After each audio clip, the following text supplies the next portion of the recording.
I've learned many lessons from this work. Probably the most important is that aging isn't a time of life. It's not something that starts at 65 and is a period of decline. Aging is really a process that begins at birth and ends at death. And we have opportunities to learn and to grow and to be productive and to have fun at every stage of life. I was inspired by two people in my life. One was my grandfather. I loved my grandfather and I valued the stories he used to tell me. Maggie Kuhn was the other person. Maggie was national convener of the Gray Panthers. She always told me to dream and scheme. So Maggie was really a tremendous inspiration to me in founding the center. We live in an age-segregated society. Our young people go to school together with their age peers. Our older people often are isolated in their senior housing. Communities suffer when generations don't come together to help each other, when they don't have a mutual web of support. I think that my generation doesn't communicate enough, give enough respect to elders, and there is so much that we can learn from them. When I started the center 32 years ago, I never would have thought that I needed to use some of the programs that I created, such as the Respite care program. But now my dad, who's blind and has Alzheimer's, needs some extra support.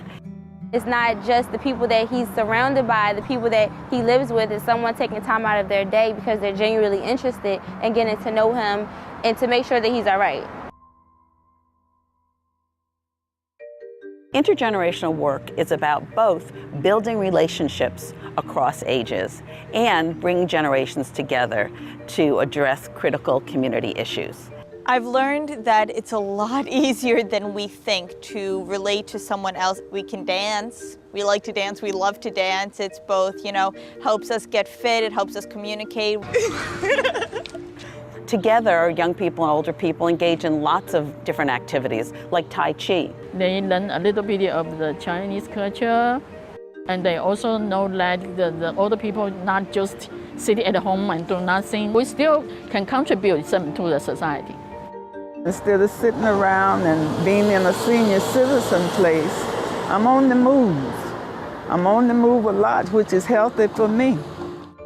Intergenerational practices and policies are cost-effective. You can create one intervention and it can benefit multiple populations. It's not something that you can read in a textbook or find online. It's a relationship that is in the back of your mind that guides you to be a better person, to communicate more, but also to listen more and to listen harder. Intergenerational strategies can really help support and empower individuals and families across the lifespan. Corey has become a part of my family, and we love him as our own. She loves me and she cares about me. She treats me like a real mom. Bringing generations together to create strong communities would benefit everyone. Organizations could move out of their silos and start sharing resources. Residents of all ages would be able to count on each other, depend on each other. They'd be able to really think about being interdependent, not just dependent. It's been 11 years now, and I'm proud of those 11 years because I think I've seen some progress made in Corey's life. Miss Queen had showed me everything. She showed me how to say my name when I was a baby. She showed me how to tie my shoe.